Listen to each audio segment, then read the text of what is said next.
Kung di mo pa ito nagagawa sa chicken mga kanoypi, this is the perfect sign para gawin mo na ito. Dahil kapag ito ay natikman mo, siguradong uulit-ulitin mo sa sobrang sarap.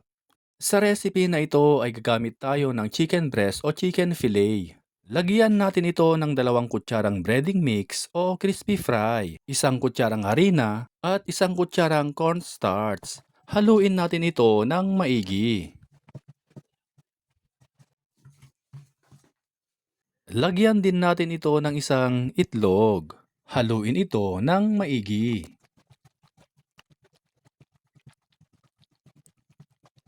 Iseset aside muna natin at gagawa tayo ng butter. Sa isang bowl ay maglalagay tayo ng tig-1 kutsarang cornstarch at flour. Lagyan din natin ito ng ground black pepper at liquid seasoning. Maglagay rin tayo ng kaunting tubig. Haluin natin ito ng maigi.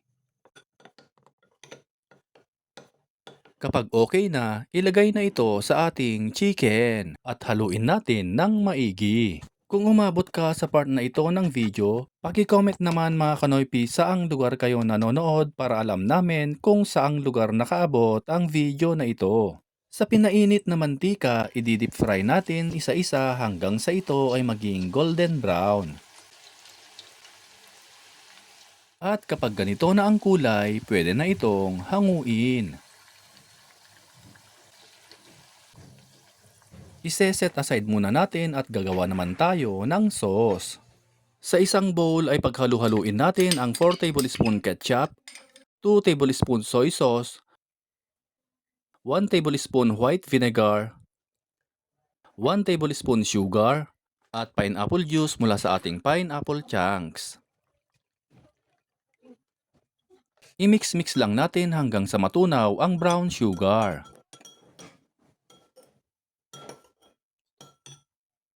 Isantabi muna natin ito at magpapainit na tayo ng mantika. Kapag mainit na ang mantika, gigisahin na natin ang sibuyas at bawang. Gisahin natin hanggang sa maamoy ng kapitbahay.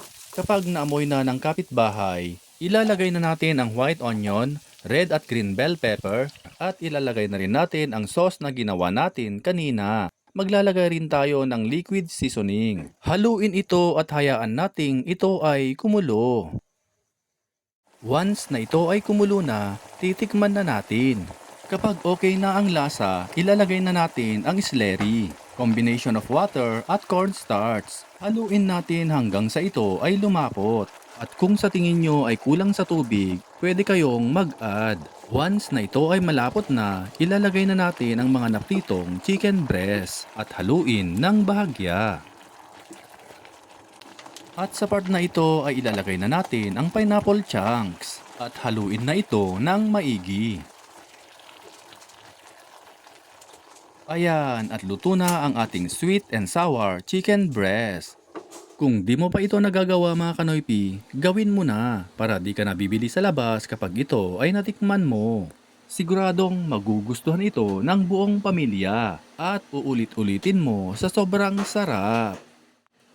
Kung natakam ka sa video na ito, i-share at itag mo na ito sa mga friends and families mo. Sa lahat ng ating avid followers and viewers worldwide, maraming salamat po sa walang sawang pagsuporta. Hanggang sa muli! Kain na mga kanoypi!